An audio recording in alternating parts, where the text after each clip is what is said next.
Olá, cursista! Tudo bem?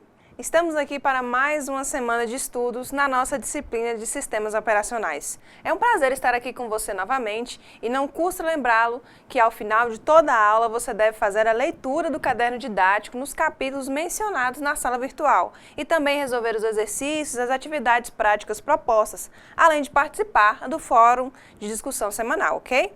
Na aula de hoje, nós vamos estudar escalonamento de UCP e gerenciamento de memória. Mas antes de nós começarmos a falar desse assunto, faremos uma breve revisão do que já estudamos para refrescar o conteúdo, ok? Então, na última aula, o que nós vimos? Nós vimos os conceitos de processos e multiprogramação. Aprendemos que o processo é uma entidade dinâmica com uma estrutura bem definida, onde estão armazenadas informações referentes aos programas em execução.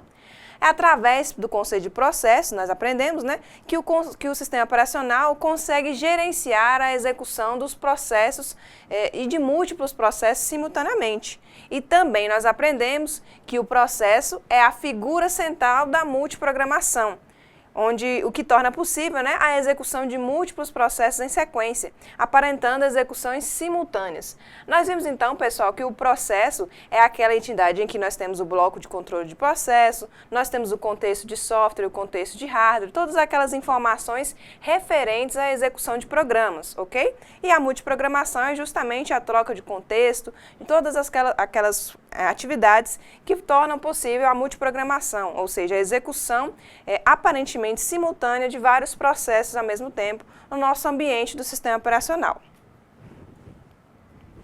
Sabemos que os processos são organizados em filas de espera, de execução, de prontos, entre outros, para que assim, um por um, mas de maneira muito rápida, todos sejam executados, aparentando aquela execução simultânea.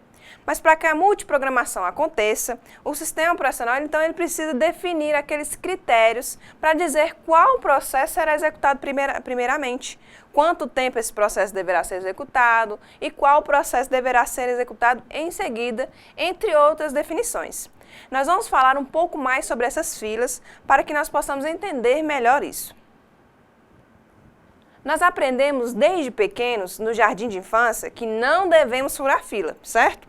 Existem consequências para quem desobedece a essas regras básicas da sociedade, que você aguarde pacientemente em uma fila atrás da pessoa que chegou antes de você, não importa quanto tempo demore. Mas será que é sempre esse o caso? Com certeza você vai conseguir identificar alguma situação em que pessoas normalmente furam a fila depois de pedir permissão para fazer isso. Por exemplo, quando o ato de furar fila é feito com o consentimento de outra pessoa, ainda que forneça uma desculpa para furar essa fila. Essa é uma prática comum em fila de aeroporto, por exemplo, quando as pessoas pedem para furar a fila para que não percam o voo. Então, vamos começar relembrando a ideia de filas. Isso acontece porque numa fila nós temos que respeitar uma sequência que determina quem vai ser atendido primeiro e em seguida. Em uma fila nós precisamos respeitar a sequência, certo? Aquele que chegou primeiro é atendido primeiro e, em sequência, aquele que chegou após esse primeiro. Esse tempo de espera é uma consequência de ficar aguardando nessa fila. Afinal, se você chegou e há uma pessoa em sua frente, uma, duas, três, quantas forem, você precisa aguardar o atendimento dessas pessoas para então receber o seu atendimento. O atendimento, por sua vez, também possui um tempo. Então, talvez você possa ser atendido em 10 minutos, 1 minuto, 30 minutos, não importa quanto tempo, mas você precisa ser atendido durante um período de tempo. E na fila nós também temos prioridades, mas nós vamos falar um pouco de prioridades um pouco mais na frente. E vamos relembrar o que uma prioridade influencia no conceito de fila, tá? E também, é claro, o nosso conceito de multiprogramação. Vocês vão entender já já. Uma das razões para a formação das filas é quando o tempo de atendimento dedicado a uma pessoa é maior que o tempo de chegada de outra. É exatamente isso que acontece no ambiente de multiprogramação. Enquanto a UCP atende a um processo, uma fila vai se formando devido à grande quantidade de processos em um computador. Então ele começa a executar um processo, um outro vai chegando e ele vai fazendo essa alternância, mas é inevitável que haja essas filas. É aí que nós entramos no conceito de prioridades, que é quando nós quebramos o conceito de fila, porque alguém, às vezes, com o aval do atendente, no caso do sistema operacional, vai ter que furar a fila para ser atendido primeiro.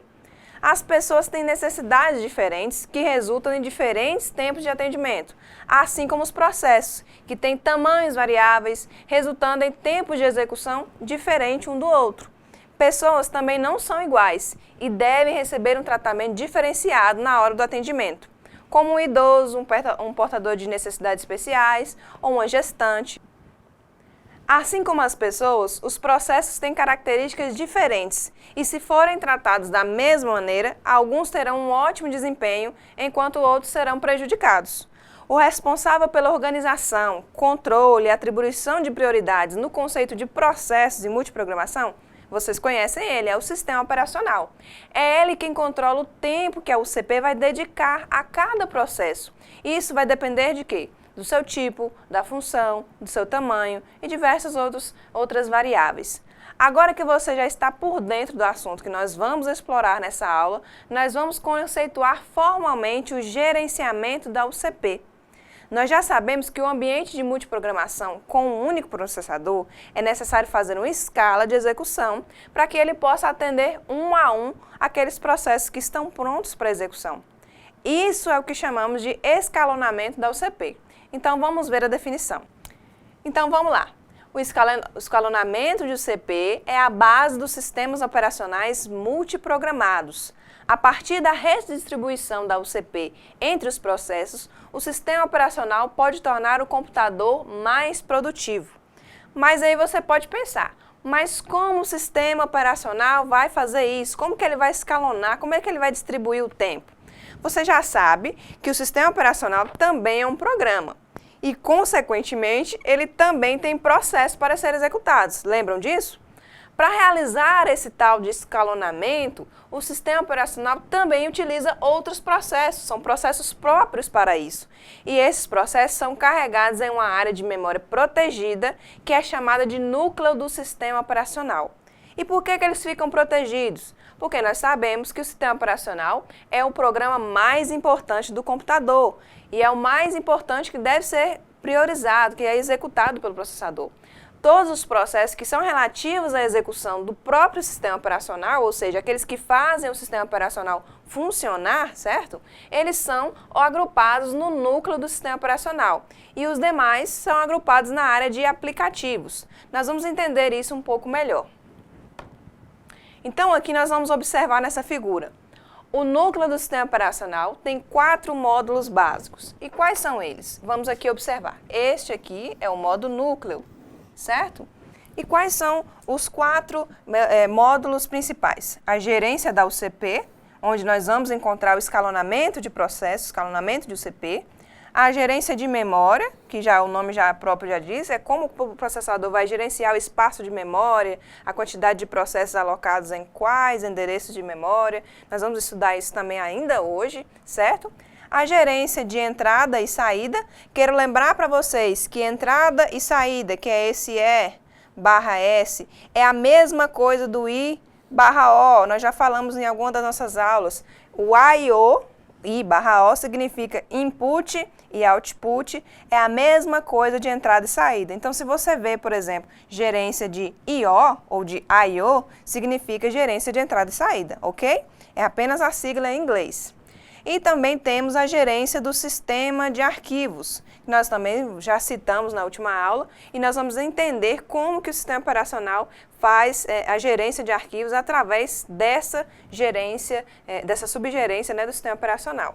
E aqui nós temos o modo usuário, que é onde fica aqui os programas aplicativos. E o que são os programas aplicativos? São aqueles desenvolvidos para resolver, para atender as necessidades próprias do usuário. Então, por exemplo, se ele estiver lá usando o Word, ele vai estar aqui nessa área de memória. Se ele estiver aqui utilizando um player de música, ele vai estar aqui nessa área de memória, ok? E diversos outros. E aqui abaixo nós temos o hardware, certo? nós temos, vou até apagar essa parte aqui para vocês não se confundirem, nós temos aqui então o hardware. Observe então que o hardware, antes dos aplicativos chegarem até o acesso ao hardware, ele precisa passar por quem? Pelo sistema operacional e cada uma de suas gerências. Então, lembrando que os aplicativos não têm acesso direto ao hardware, eles precisam ser gerenciados pelo sistema operacional. E aí é onde vai entrar cada gerência. Se um aplicativo precisa alocar espaço em memória, a gerência de memória vai entrar em ação. Se um aplicativo precisa utilizar um dispositivo de entrada e saída, a gerência de entrada e saída vai entrar em ação, ok? Então, esses processos do modo núcleo são executados em modo protegido e em espaços exclusivos na memória. Já os processos de usuário, eles não têm acesso ao hardware e só podem endereçar a memória dentro da sua própria área de trabalho. Quando nós formos estudar a gerência de memória daqui a pouquinho, vocês vão entender isso mais profundamente. Entendida então a diferença dos processos modo usuário e modo núcleo, é válido lembrar que quando falamos do núcleo do sistema operacional, estamos falando das operações mais críticas, operações mais importantes do sistema. Aquelas que fazem o próprio sistema operacional, aquelas que são o próprio sistema operacional. Então vejamos agora o que faz cada gerência do núcleo do sistema operacional de forma mais definida. Então estão aí os módulos básicos do sistema operacional. A gerência de UCP é aquela responsável pelo escalonamento da UCP e pela mudança de contexto dos processos. Lembra que nós estudamos sobre a mudança de contexto? Tá? Quando o sistema operacional pega um processo, substitui por outro e neste momento ele faz o salvamento dos registradores de hardware daquele processo anterior, salva no seu bloco de controle do processo e por sua vez carrega o do processo seguinte, certo? Então isso é a mudança de contexto. E na gerência de CP nós também temos o escalonamento de CP. Na gerência de memória, o que nós temos? Alocação de memória para os processos. Então, nós sabemos que os processos, eles são parte dos programas e estão lá armazenados na nossa memória secundária, lá no disco rígido, de forma definitiva, certo? Então, quando eles precisam ser processados, eles são buscados na memória secundária e trazidos para a memória principal, tá? E nessa memória principal, ele precisa de ter um espaço. Então, a gerência de memória dentro do sistema operacional, essa parte do sistema operacional que é responsável por alocar esse espaço lá dentro da memória para que o processador possa trabalhar lá com esse processo, ok? A gerência de entrada e saída é responsável, então, pelo controle de acesso aos periféricos, tá? Atendendo a requisições e processos e controlando as interrupções da UCP. Na próxima aula, nós vamos estudar a gerência de processos e sistema de arquivos também. Vamos entender como que é feito, então, esse controle de acesso a periféricos. Lembrando o que são periféricos? Tudo aquilo que está fora do sistema central. E o que é o sistema central? A memória principal mais processador. Esse é o sistema central. Então, tudo que está fora do sistema central é periférico. Então, disco rígido é periférico, placa de rede é periférico, tudo isso é periférico.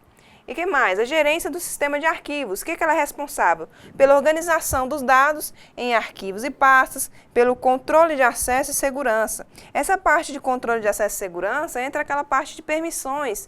Então, quem que vai definir que tipo de usuário pode ter acesso a algum tipo de arquivo? Toda aquela ideia de administrador e usuário vai entrar aqui na gerência de sistema de arquivos, onde o sistema operacional vai definir como também os arquivos são alocados em cada espaço, em cada setor, em cada trilha lá do disco rígido, tudo isso é definido dentro da gerência de sistema de arquivos. Então, vamos começar de fato a entender melhor aquela primeira gerência a ser estudada, que é a gerência de CP, que é o foco da nossa aula de hoje, além da gerência de memória. Então, suponha que o seu computador está iniciando a execução de dois processos, A e B. No instante de tempo zero, tá? Quando ele vai começar a processar, o sistema operacional então inicia um processo de sistema chamado escalonador. É esse escalonador que vai carregar na memória os dois processos e atualizar a fila de prontos, com o processo A em primeiro lugar e o processo B em segundo. Vamos ver isso numa figura para você entender melhor.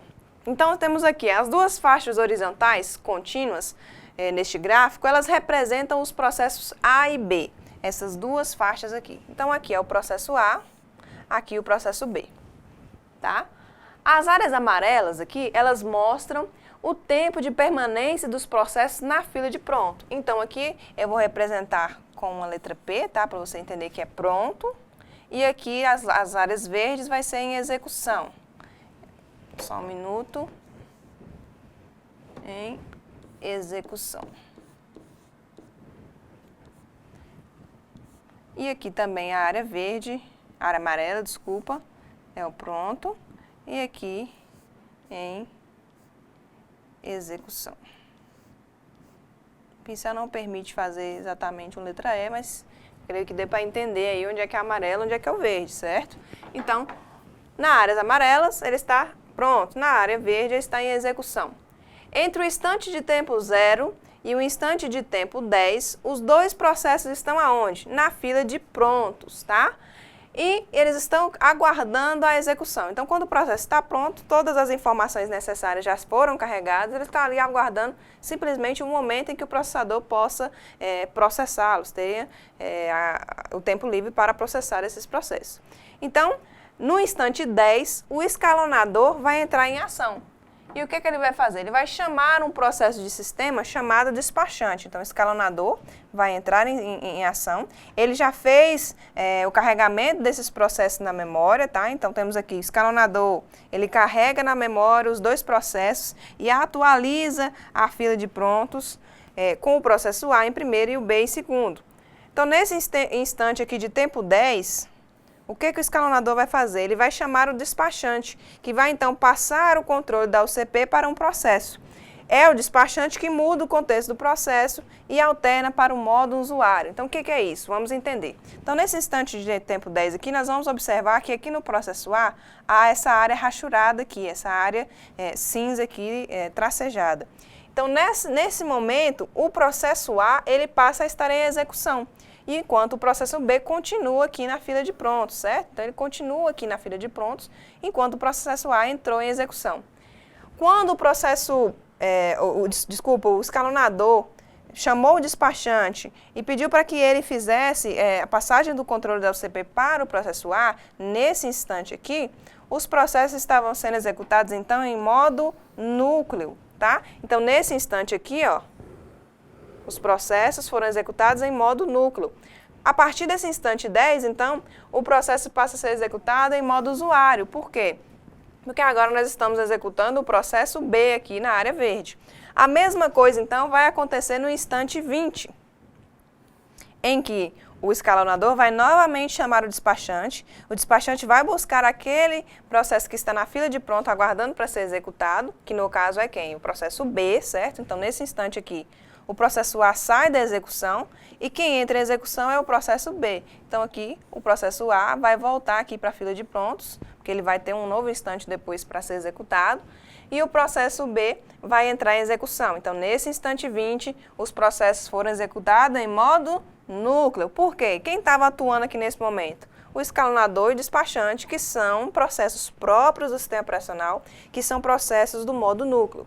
Quando nós chegarmos no momento 30 aqui novamente, quem que vai entrar em ação? Novamente, o escalonador e o despachante que vão fazer a troca. Agora quem vai estar em execução é o processo A, certo? O processo A, e o processo B vai ficar na fila de espera, na fila de prontos. Então, essa troca entre o processo A e o processo B, processa um pouco, depois processa um outro, essa troca é feita pelo escalonador e pelo despachante. Nós vamos entender, então, agora qual que é a prioridade, na verdade não é a prioridade, qual que é o critério que ele vai utilizar para, por exemplo, pegar o processo A em vez de processo B, em vez de processo C. Então, qual é o critério que o escalonador e o despachante vão seguir para poder fazer aí essa troca de processos em execução. Então, pessoal, esse procedimento se repete o tempo todo e o despachante vai alternar o controle da UCP entre os processos em execução até que eles se encerrem. Ficou claro agora o conceito de modo núcleo e modo usuário? Na prática, o sistema operacional distribui entre os processos o tempo da UCP e ele vai utilizar o menor tempo possível nos processos em modo núcleo. Afinal, a prioridade é a execução dos processos em modo usuário. Afinal, você, usuário, está lá utilizando os programas e espera que o computador responda. Você, como usuário, deve já ter experimentado abrir aplicativos e esperar um longo tempo até que eles estejam disponíveis para o uso. Vários fatores contribuem para que isso ocorra, e um deles é a ineficiência do sistema operacional. Todos os sistemas operacionais eles têm políticas e critérios que orientam as ações de seus escalonadores, para que eles distribuam o tempo da UCP da melhor maneira possível. Essas ações são procedimentos denominados algoritmos de escalonamento. Para que você entenda a função dos algoritmos de escalonamento, nós vamos estudar os dois algoritmos bastante simples utilizados nos sistemas operacionais. São apenas dois deles, mas existem muitos outros. Vamos estudar dois desses para que você entenda melhor o conceito. Para ajudar nessa tarefa, nós vamos primeiro estabelecer as seguintes medidas ou métricas e critérios para o escalonamento de processos dentro do sistema operacional. Então, aí estão as medidas, os critérios para escalonamento. O primeiro deles é a produtividade. O que é a produtividade dentro de algoritmo de escalonamento? A prioridade é o número de processos por unidade de tempo, medida e processos por segundo. Então, a produtividade é o que vai dizer se esse processo se o sistema operacional está conseguindo alocar vários processos por unidade de tempo, ou seja, ele está processando X processos por segundo, o número de processos que ele está alocando ali para o processador. Então, a produtividade vai dizer se o sistema operacional está conseguindo processar, ou seja, se não está acumulando muitos processos na fila, se ele está conseguindo gerenciar o tempo dele bem. Então, o tempo de espera. O que é o tempo de espera? É o tempo total que o processo fica na fila de pronto durante a sua execução, medido em milésimos de segundo. Então, nós lembramos que lá naquelas filas, nós falamos um pouco disso. Nós falamos de tempo de espera, nós falamos de produtividade, que é meio que o tempo de atendimento reflete a produtividade. Nós falamos de tempo de execução, nós falamos de tudo isso lá quando nós falamos de fila. Então, o tempo de espera, se nós lembrarmos da fila, é o tempo que a pessoa fica esperando lá na fila o atendimento. No caso dos processos, é o tempo que ele fica na fila de prontos. E isso não é 10 minutos, 15 minutos, como a gente fica nas filas. Aqui é em milésimos de segundo. E é importante lembrar que no caso de computadores, no caso de processadores, 1 milésimo de segundo é muito tempo. Então, é preciso desenvolver algoritmos que minimizem ao máximo o tempo de espera dos processos, para que eles entrem em execução o mais rápido possível. Afinal, a prioridade é que a produtividade seja aumentada, ou seja, que o número de processos seja cada vez maior processados. O tempo de execução, então, vai ser o quê? O tempo total compreendido entre o instante em que o processo é criado até o instante do término da sua execução, medido também em milésimo de segundo. Então, o tempo de execução não vai ser simplesmente o tempo em que o processo está lá sendo executado, literalmente. O tempo de execução vai somar também o tempo de espera. Então, se ele ficou ali 20 milésimos de segundo na fila de prontos e apenas 2 milésimos de segundos sendo executados, o tempo total de execução foi 22 milésimos de segundo, certo? Então, o tempo de execução é a soma total. Por quê? Nós precisamos diminuir também o tempo de espera, o tempo que ele fica na fila de prontos. Então, a utilização da UCP, a outra medida, vai ser o quê? A taxa de ocupação da UCP vai medir a carga da CPU em porcentagem. Então, quando você acessa, por exemplo, lá o gerenciador de tarefas do seu sistema operacional, ele vai ter lá, por exemplo, o processador está sendo utilizado 98%. Significa o quê? Que ele está com uma taxa de ocupação muito alta. Ele está com muitos processos sendo executados, então tem muito programa aberto, tem muito processo sendo executado, o processador está ficando sobrecarregado. Ou então aquilo ali, quando o número de processos vai diminuindo, ele chega a 70%, daqui a pouco ele já está em 4%. Isso aí é a medida de ocupação da UCP. Então, no caso dos algoritmos de escalonamento, nós precisamos fazer o quê? Minimizar a taxa de ocupação. Para quê? Aquela fila de tempo, aquela fila de espera vai diminuindo e os processos sejam executados e depois passem para a próxima execução, para que não fiquem processos acumulados. Então, quando a taxa de ocupação da UCP está muito alta, significa que o processador não está sendo tão eficiente, ou o sistema operacional não está sendo tão eficiente, não está escalonando corretamente os processos, não está dando prioridade certa para os processos certos. Então, a produtividade, nós temos que maximizar a produtividade, nós temos que minimizar, então, o tempo de espera, o tempo de execução e a utilização da UCP, certo? Então, os algoritmos de escalonamento devem seguir esses critérios de forma a minimizar e maximizar as diferentes características, os diferentes critérios. Um algoritmo, nós sabemos, então, pessoal, que é uma sequência de passos, certo? Pois é, um algoritmo de escalonamento, nesse caso, é uma sequência de passos que vai fazer o quê? Determinar como o sistema operacional deve avaliar a ordem de execução dos processos e também o tempo de execução e entre outras medidas, né? Essas medidas que acabamos de ver aqui são importantes para entender quais são as vantagens e as desvantagens de um algoritmo de escalonamento. Então agora você está apto a conhecer e avaliar os algoritmos de escalonamento. Vamos começar com o primeiro algoritmo, que é o PEPS, ou PEPS. É o algoritmo primeiro a entrar, primeiro a sair. O nome dele já é bem explicativo, certo? Existe somente uma fila que o primeiro processo a entrar, então é o primeiro a sair. Se o processo que está sendo executado sofre bloqueio, por exemplo, por alguma requisição de entrada e saída, então ele deve ir para o estado de espera. E o primeiro processo da fila de prontos é executado. Quando esse processo bloqueado é liberado, ele retorna para o final da fila. E este algoritmo, então, pessoal, ele foi muito utilizado nos primeiros sistemas operacionais, os monoprogramáveis, com escalonamento chamado sem preempção, é aquele que não tem prioridades. Então, nós vamos avaliar, então, o tempo de espera e o tempo de execução para esse algoritmo de escalonamento. Primeiro a entrar, primeiro a sair. Então, pessoal, nessa tabela nós vemos três processos, com o tempo de processamento, ou seja, o tempo que ele necessita para ser executado, e as colunas aqui de tempo de espera e tempo de execução.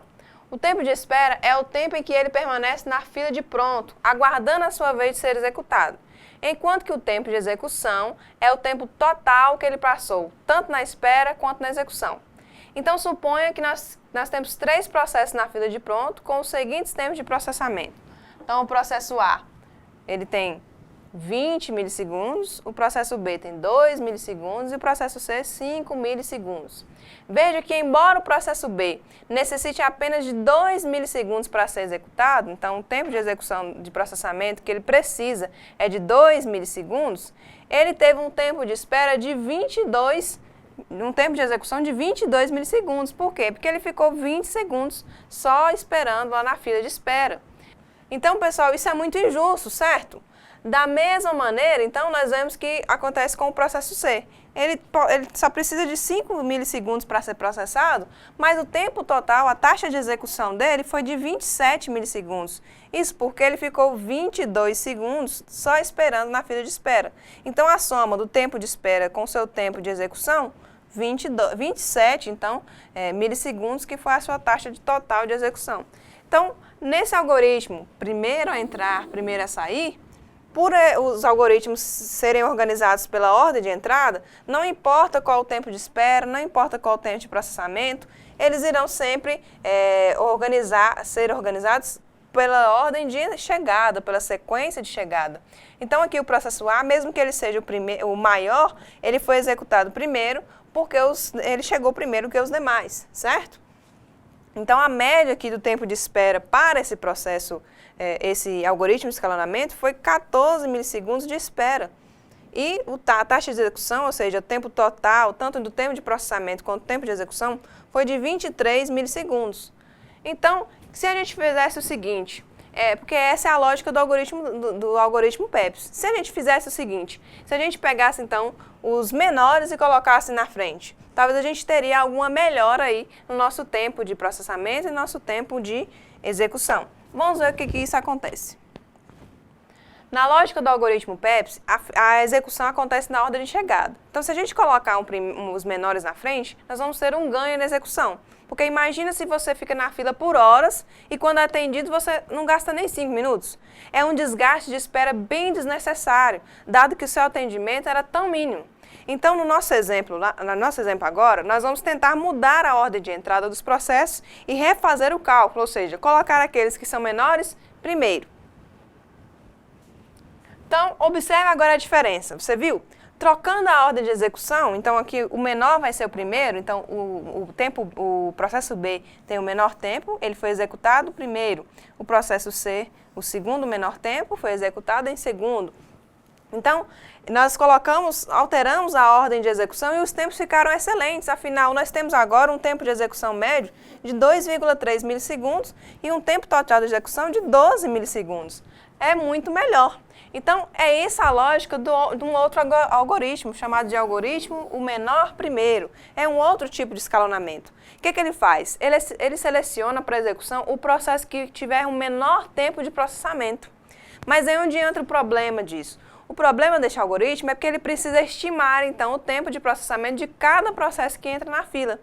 E uma maneira de resolver esse problema é calcular o tempo de processamento baseado em execuções anteriores do processo. Mas isso dá um pouco de trabalho, então nós precisamos de outros tipos de escalonamento. De qualquer forma, o algoritmo menor primeiro ele tem vantagens em relação ao algoritmo primeiro a entrar, primeiro a sair, porque o tempo de espera e o tempo de execução é bem menor, é bem reduzido em relação ao primeiro a entrar, primeiro a sair.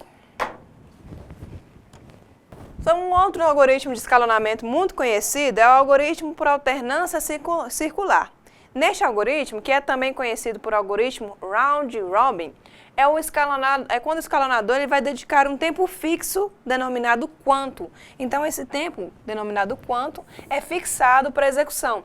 Então, como que acontece no algoritmo round robin? O processador vai começar a processar aquele processo, vai definir um quantum de, por exemplo, 4 milissegundos. Quando acabar o quantum, ele passa para a execução do outro processo. Esse, por sua vez, vai ser executado também por 4 milissegundos. Quando acabar esse tempo, ele vai executar o outro por 4 milissegundos. E depois, um próximo por também 4 milissegundos. E assim por diante, até que todos os processos sejam finalizados. Então, o problema desse algoritmo, o problema do algoritmo round robin é o tamanho do quantum. O que acontece? Se o quantum for muito pequeno, ele vai tornar o algoritmo ineficiente, porque vai causar muitas mudanças de contexto. Então, imagina aí, pega um processo, processa apenas um pouquinho e troca. Mais um pouquinho esse outro processo e troca novamente. E o problema é que quando for muito grande, quanto esse tempo de execução for muito grande, acaba tornando o tempo de resposta inaceitável. Porque imagina que esse processo só precisava de 2 milissegundos e tem um quantum de 4 milissegundos, então vai tornar um tempo de resposta inaceitável, principalmente para processos interativos. Então, esse tempo de execução, ele não é igual para todos os processos, como nós já citamos anteriormente. Então, se você fixa esse tempo para cada um, você vai acabar prejudicando alguns e favorecendo outros e etc. Então, ele tem esses problemas. Mas esses algoritmos de escalonamento são utilizados de forma alternada e existem diversos outros algoritmos sendo desenvolvidos dia após dia. Então, quando nós vemos melhoras nos sistemas operacionais atuais, nós podemos imaginar também que foram obtidas melhoras nos seus algoritmos de escalonamento próprios de cada sistema operacional. Então, aqui foram citados apenas alguns para que nós pudéssemos entender como que é feito isso aí, de certas formas, nos sistemas operacionais. Então, você conferiu que os algoritmos de escalonamento eles são fundamentais para o desempenho do sistema operacional. Se o algoritmo de escalonamento for ineficiente, acaba tornando também o sistema operacional ineficiente. Então, técnicas como prioridade de processos, aplicadas a cada um desses algoritmos e diversas outras técnicas aplicadas em conjunto, eles aumentam cada vez mais a eficiência do sistema. Vários algoritmos de escalonamento são desenvolvidos em cada dia, e eles ainda são objetos de pesquisa. A cada dia, uma nova maneira de escalonar é proposta. Vou mostrar para você, então, agora um software que está disponível na sala virtual aí, que vocês podem fazer o download depois, que ele é usado no ensino e sistema operacional. Neles nós vamos conseguir observar alguns conceitos, como a gerência de memória, gerência de processos, escalonamento, as filas de pronto, espera, execução, entre outros.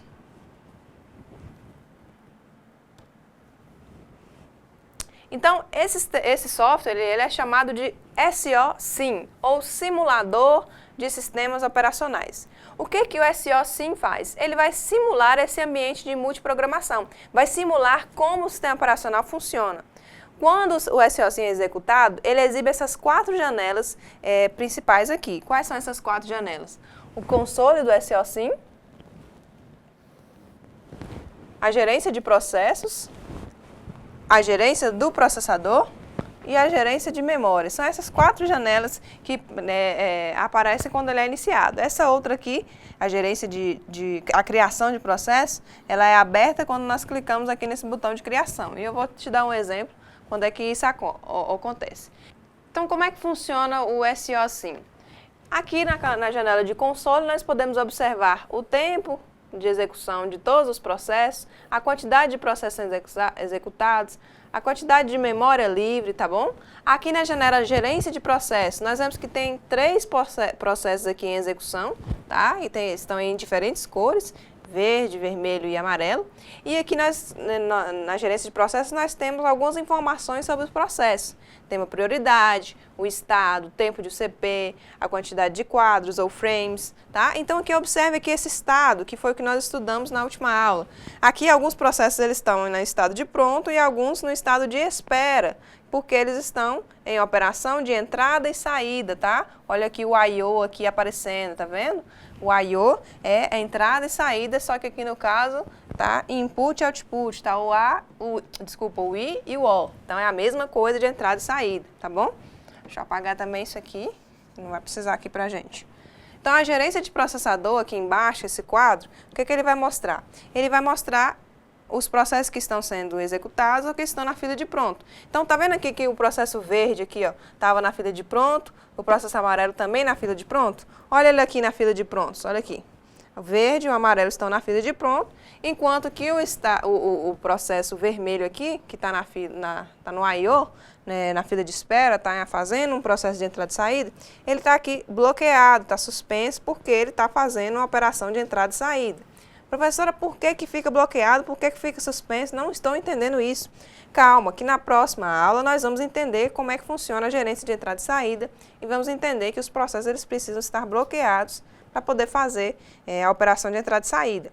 E aqui os processos que estão em execução. Nós vemos então aqui que ele não está executando nenhum processo neste momento, porque os 2 processos aqui estão em estado de pronto e aqui em estado de espera, o processo vermelhinho aqui. Aqui nessa janela de gerência de memória, nós vemos o que o processador ele alocou, né, alguns espaços de memória para que os processos fossem alocados aqui, fossem armazenados. Então aqui nós temos 4 frames aqui, ou quadros, né? Frame é a mesma coisa de quadro. Nós temos 4 aqui para o processo em verde, 4 aqui para o amarelo, 4 aqui para o vermelho. Então, significa então que esses processos eles possuem o mesmo tamanho, mas o processo amarelo poderia ocupar aqui também mais, ou vermelho, né, poderia ocupar aqui mais áreas de memória dependendo do seu tamanho. Então aqui nesse caso os 3 processos possuem o mesmo tamanho. Aqui nós vemos nesse botão aqui nesses botões aqui na gerência do processo, que nós temos algumas opções do que nós podemos fazer com os processos. No caso aqui, quando nós clicamos nesse botão criar, nós vamos abrir essa janela de criação. E é ela que nós vamos priorizar nesse momento, porque o botão de suspender, prosseguir, finalizar, dar prioridade ou acessar o PCB, que é a mesma coisa de BCP, é o bloco de controle de processo, né? Nós estudamos aí nas últimas aulas. Nós vamos, então, quando a gente clicar no botão aqui de criar, nós vamos abrir essa janela. Então, quando você abrir essa janela de criação de processo, você pode criar um processo e escolher o seu tipo, definir a sua prioridade, definir o seu tamanho, que é aqui o tamanho de quadros. Então, por exemplo, você pode criar um processo CPU bound, que nós estudamos nas últimas aulas e aprendemos que é aquele processo que fica mais tempo precisando do processador e menos tempo precisando de operações de entrada e saída. Nós estudamos isso aí anteriormente. Então, aqui também podemos definir a cor desse processo e o número de subprocessos dentro dele. Então, você pode aqui, por exemplo, depois baixar o software e criar processos, vários processos CPU bound e vários processos I/O bound e observar que eles vão ficar aqui trocando aqui esses tempos de execução. Eles vão trocar aqui entre a fila de espera, entre a fila de execução, a fila de prontos. Depois vai voltar da fila de pronto para a fila de execução e vai ficar alternando aí entre essas filas e vocês vão conseguir observar como que o sistema operacional faz tudo isso que nós vimos falando aqui em cada uma de nossas aulas e vamos continuar falando, certo? Então, ocorre essa alocação de espaço de memória, ocorre a gerência de processo, ou seja, a criação do processo, ocorre também a gerência, escalonamento, definir quanto tempo que ele vai ficar aqui. Aqui nós temos a fatia de tempo, o tempo de espera que cada um fica utilizando a UCP, entre outros. Então, você baixando o software vai conseguir observar isso aí de maneira mais prática, ok? Então, faça o download do software e observe essas características que nós viemos mencionando a cada uma de nossas aulas. Bom, pessoal, passaremos agora para a segunda etapa dessa nossa aula. Nós vamos falar agora sobre a segunda gerência do núcleo de sistema operacional, que é a gerência de memória. Para começar, então, nós vamos falar um pouco mais do que é a memória principal. Então, o que é a memória? A memória principal, ou memória física, é um módulo do hardware composto por circuitos eletrônicos que armazenam os dados de forma binária. Os dados na memória são organizados em bytes, que os bytes são 8 bits. Então, um byte tem 8 bits. E esses bytes eles podem ser acessados através de um endereço físico. Cada posição da memória tem um endereço único, correspondente da combinação de bits das linhas de endereços do circuito eletrônico. O número de linhas de endereço vai determinar a capacidade máxima da memória do sistema computacional. Assim, o computador, quando ele sai da fábrica, ele já tem estabelecido a quantidade máxima de dados que pode ser armazenado na memória principal. Então, você vê uma memória principal, uma memória RAM de 1 GB, 2 GB, entre outros tipos de tamanhos para a memória principal, que já é definido na fábrica. É a quantidade de circuitos eletrônicos ali capazes de armazenar N quantidades de bytes, N quantidades de processos também sendo executados. Então, aqui nós temos o exemplo aqui de uma memória principal, em que nós temos aqui, no caso, 4 linhas. Cada linha dessa tem aqui 8 bytes de endereçamento, tá? E aqui ela é acessada pelo seu endereço físico, tá bom? Qual que é o endereço físico? Esse aqui. Então, a primeira linha é o 00, segunda linha é o 01, a terceira é o 0 e assim por diante. Então, se aqui nós tivéssemos mais linhas, se nós tivéssemos aqui N linhas, nós teríamos a capacidade de 2 elevado a N bytes. Então, nós teríamos a quantidade de 2 elevado a N bytes, essa capacidade da memória. Mas aí o que acontece? Quando um programa, quando um processo precisa ser alocado dentro da memória, ela precisa saber qual o endereço físico exato que está lá na memória. E isso é muito difícil de acontecer, o processador não consegue fazer isso de certa forma, porque eles não são sequenciais. Então, para isso é que existe então o endereço lógico. O endereço lógico é um endereço gerado pelo próprio processo, pelo próprio processador, pela própria UCP, e ele é convertido para o endereço físico. Então, para o processador, o processo está armazenado em um endereço lógico. Na memória, ele vai estar lá em um endereço físico. Então, quem vai poder fazer o quê? Essa referência entre o endereço lógico e o endereço físico, que está entre a memória e o processador, vai ser a UGM, que é a Unidade de Gerenciamento de Memória. A Unidade de Gerenciamento de Memória vai fazer o quê, então? Vamos ver aqui no próximo slide.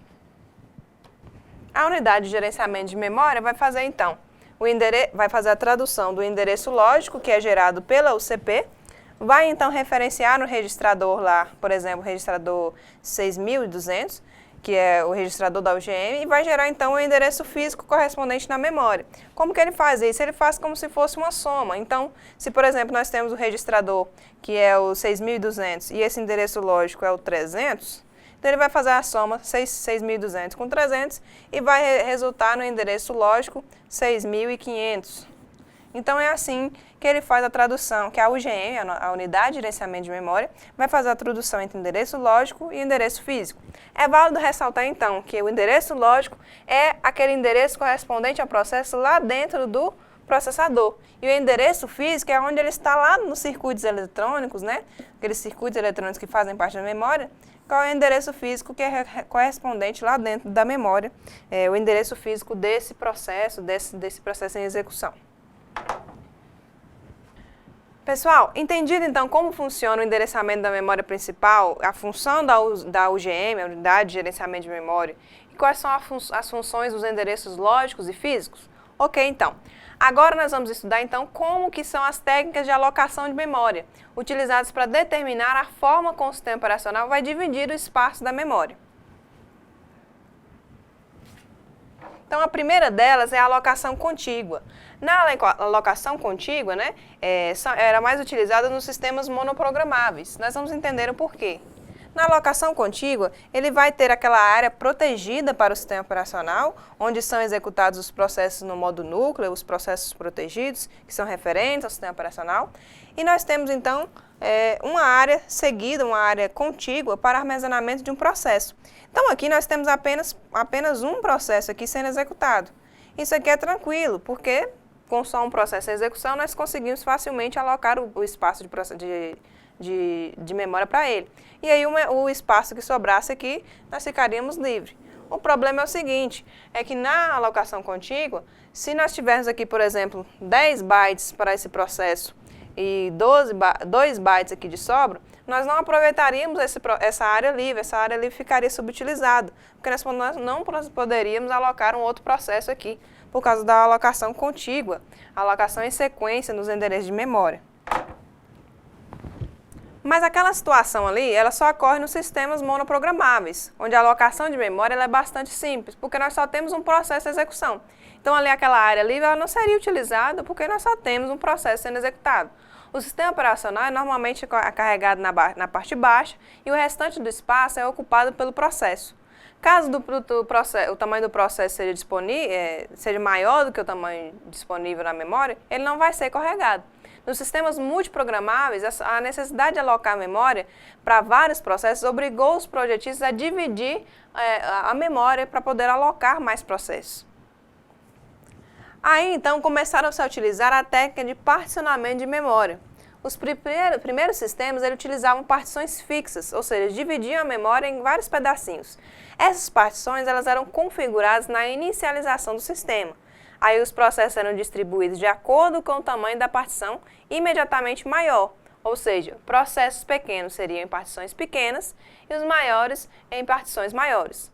Contudo, como os processos eles têm tamanhos variáveis, essa solução ia gerar o quê? Uma fragmentação.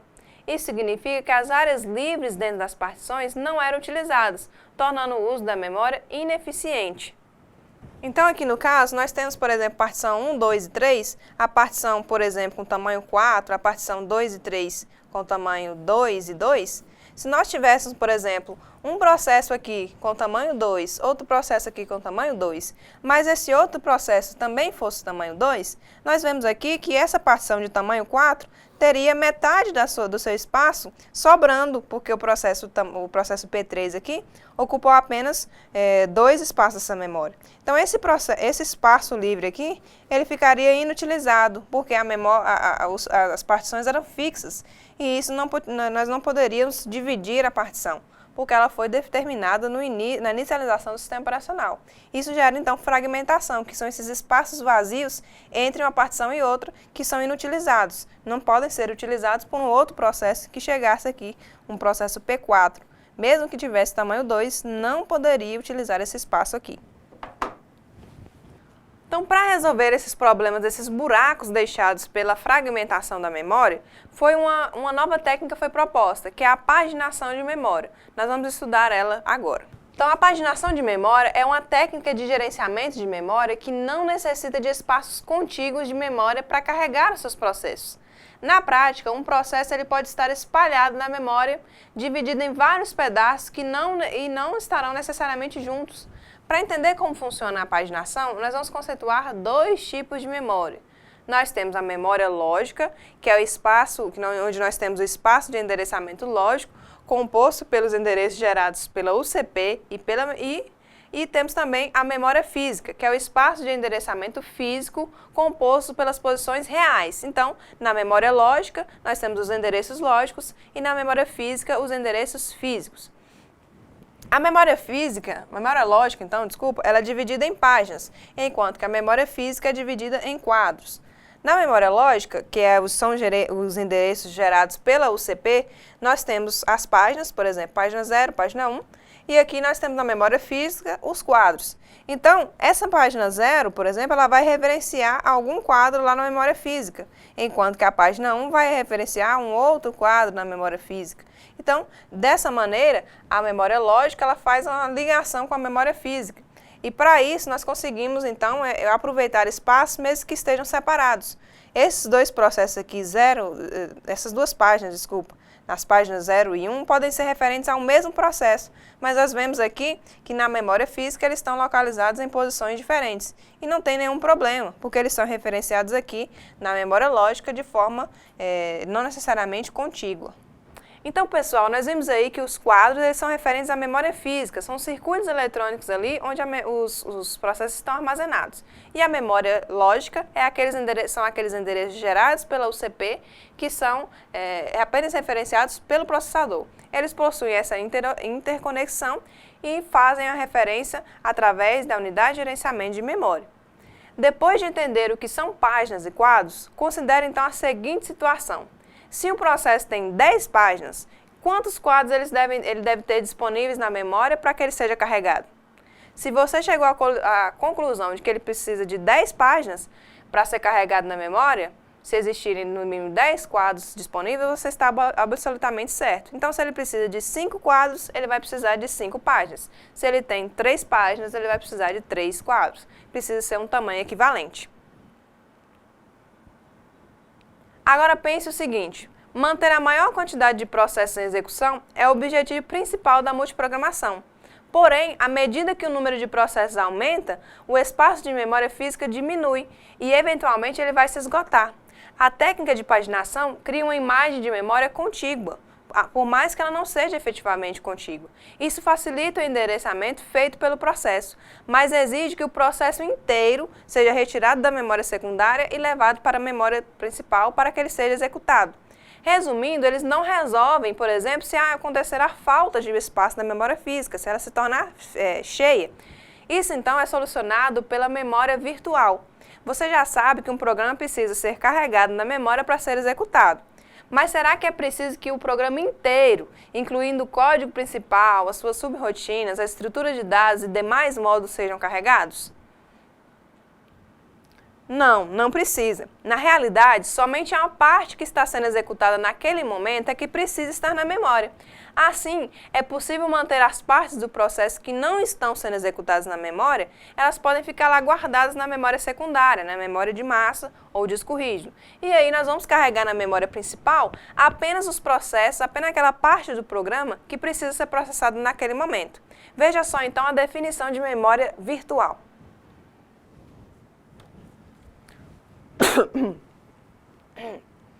A memória virtual é uma técnica sofisticada e poderosa de gerência de memória, em que as memórias principal e secundária são combinadas, dando ao usuário a ilusão de existir uma memória muito maior do que a capacidade real da memória secundária e da memória principal. Então, pessoal, a memória virtual é uma técnica sofisticada e poderosa de gerência de memória, em que as memórias principal e secundária são combinadas, dando ao usuário a ilusão de existir uma memória física maior do que a capacidade real da memória principal. Com essa técnica, pessoal, é possível aumentar o número de processos concorrentes e, ao mesmo tempo, oferecer ao processo uma memória lógica teoricamente sem limitação. A limitação dela seria o espaço disponível na memória física. Só que como ele é combinado com o espaço da memória secundária, isso pode ser aumentado indefinidamente. Então, no caso, se nós temos um processo de tamanho N, mas apenas a parte dele vai ser executada naquele momento, essa parte aqui nós vamos levar para a memória principal e armazenar e alocar espaço para ele. E essa outra parte aqui nós vamos deixar lá por enquanto na memória secundária, lá no disco rígido. Quando nós chegarmos a essa parte do programa, que nós precisarmos dele lá na memória principal, então o processador vai vir aqui e buscar essa parte e levar para a memória. Esse é o conceito de memória virtual, em que nós não precisamos levar o processo inteiro para a memória principal, ok?